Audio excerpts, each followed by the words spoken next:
Do you feel unloved? Do you want to rekindle the romantic fires in your marriage? I'm Coach Carol, a certified relationship coach, and I am standing for you to create all the intimacy and the closeness and to learn communication skills that can empower your relationship. Some of you watching may really be struggling, and I just want you to know that there is hope, that there are things that you can do, specific skills that wives can practice that can make a huge difference in your marriage. You are in the right place, and you have found a coach who can come alongside you, who has struggled in her own marriage and has found a path and specific skills to be able to transform things. So I really want to acknowledge you first for seeking out videos that can help to empower you. For you watching this tells me that you have a desire for change, and that's awesome because the desire can take you a long way. Do you feel unloved? Yeah. If there's that emptiness inside, that loneliness, boy, can I relate. You are not alone in any way. I hear it from coaching clients all the time. I remember as a young bride, when I would cook dinner, I'd come home from working all day and I'd make a full dinner and hope and expect that my husband was coming home and that we would have dinner together. And oftentimes he didn't come home. He had very different ideas about dinner times, that it didn't matter to him what time we ate. It didn't matter to him if it was a home cooked meal. In fact, he was just as happy to get takeout. And so I didn't realize that I had sort of this unspoken marriage manual, like how it was supposed to be, expectations. And he had very different expectations. And I would end up sitting there and I would end up crying, and he would come home late and wonder what the heck was going on, like, why are you in tears? And then I would let him have it because I would be so disappointed.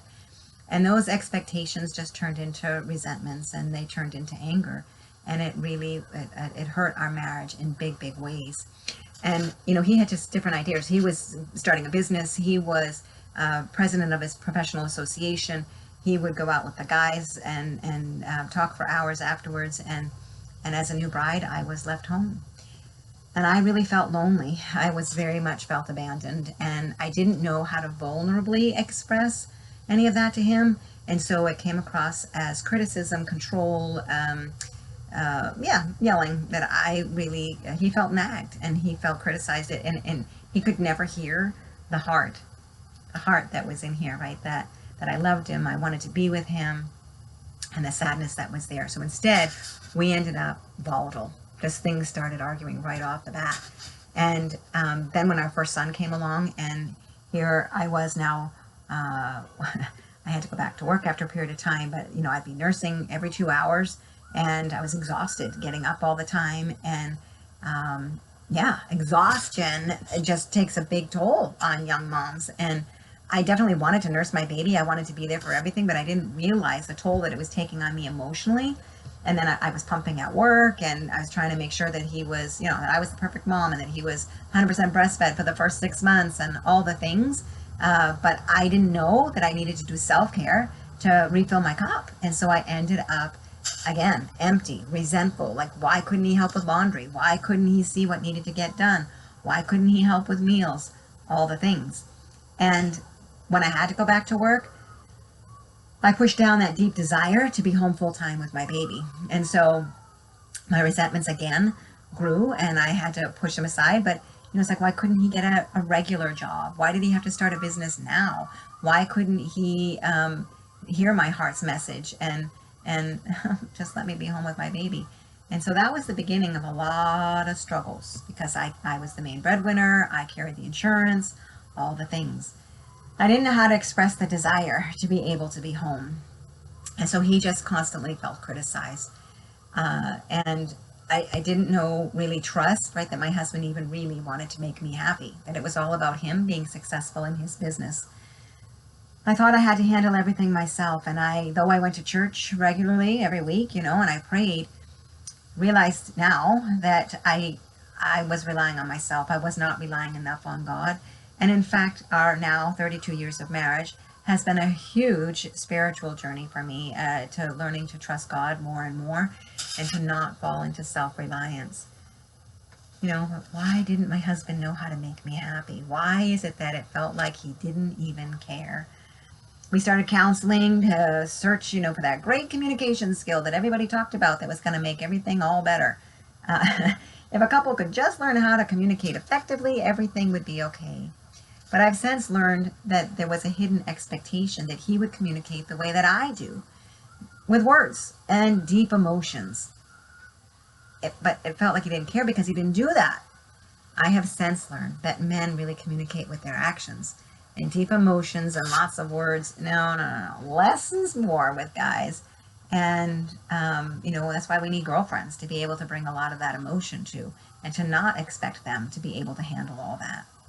If only I had known that his few words were what he really meant, and to embrace them deeply, that there was a heart message in the few words that he would give.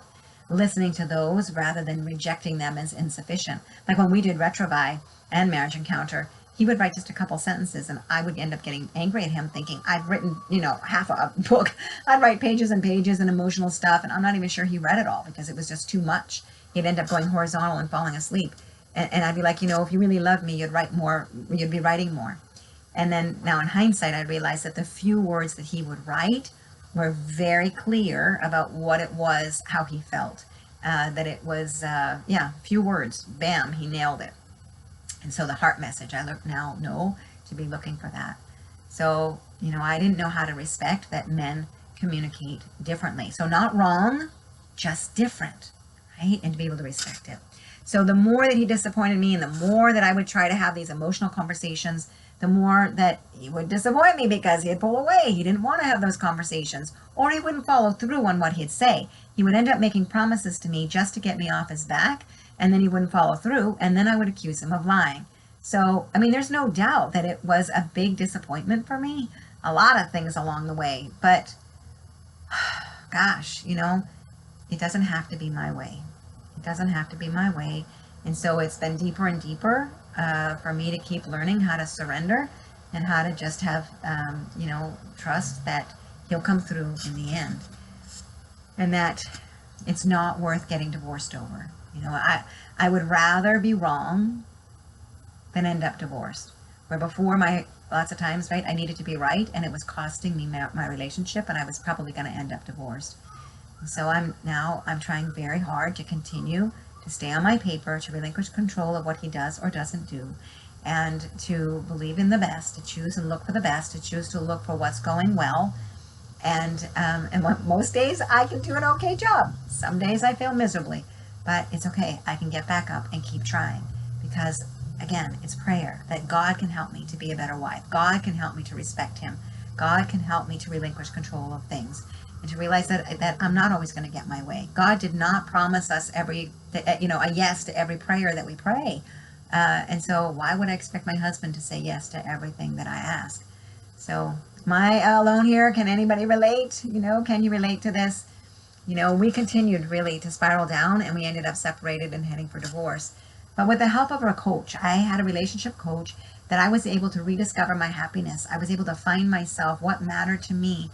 I was able to learn how to express desires in a way that inspires, and I really learned how to receive graciously and to express gratitude. And all of these different skills helped to spiral things back up and turn it around from where we were headed.